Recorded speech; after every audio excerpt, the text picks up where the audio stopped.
ऐसे कैसे झाले भोंदू, ऐसे कैसे झाले भोंदू, कर्म करोनी म्हणती साधू. अंगी लावून या राख, डोळे झाकुनी करीती पाप. दाऊनी वैराग्याची कळा, दाऊनी वैराग्याची कळा, भोगी विषयांचा सोहळा. तुका म्हणे सांगो किती, तुका म्हणे सांगो किती, जळो तयांची संगती. तुम्हाला कळलंच असेल की मी आज संत तुकोबांच्या या ओळी माझ्या ओठांवरती का आल्यात. याचं कारण आहे, आज दिवसभर एक चेहरा सगळ्या मराठी माध्यमांवरती दिसतोय. सोशल मीडियातही एक नाव सातत्याने ट्रेंड होतंय आणि त्या माणसाचे कारनामे ऐकून प्रत्येकाला राग येतोय की आपल्या महाराष्ट्राच्या पावनभूमीवरती असल्या विकृत व्यक्ती जन्माला आलाय. आणि आज त्याच्या विकृतीच्या कहाण्यांनी राज्यातलं प्रत्येक मन सुन्न आणि संतप्तही आहे. नमस्कार, मी पूर्वी भावे, तुम्ही पाहताय झिरो आवर. गोष्ट नाशिकच्या कॅप्टन खरातची उर्फ अशोक कुमार खरात यांची आहे.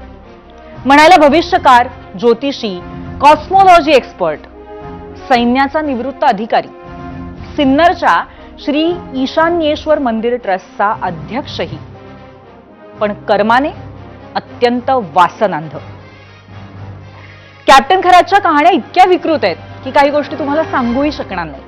कारण किती झालं तरी काही गोष्टींच्या बाबतीमध्ये एक सामाजिक भान राखावं लागतं. सगळंच जाहीरपणे सांगता येत नाही. मी दैवी शक्तीचा साक्षात्कार आहे, मी तुमचं आयुष्य बदलून टाकू शकतो, तुमचं भविष्य अत्यंत श्रीमंतीत जाईल, तुमच्यावरती नजीकच्या काळात मोठं संकट येणार आहे, अशा अनेक टर्म्स वापरून अशोक खरातनं राज्यातल्या असंख्य कुटुंबांना उद्ध्वस्त केलंय.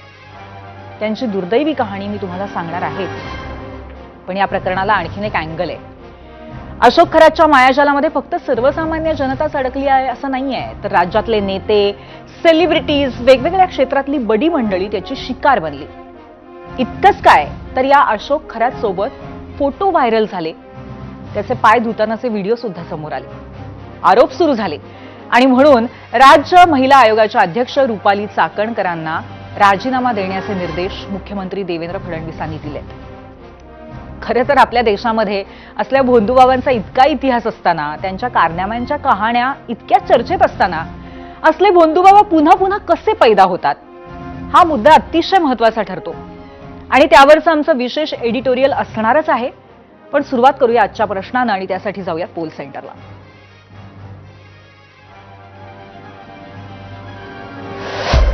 आजचा आमचा झिरो अवरचा प्रश्न आहे, तंत्रमंत्र विद्येनं खरंच सत्ता, पैसा, प्रेम मिळवता येतं का? होय आणि नाही यावर जरूर व्यक्त व्हा. कारण एक सामाजिक कुठेतरी मानसिकता आपण यातून समजून घेण्याचा प्रयत्न करूया.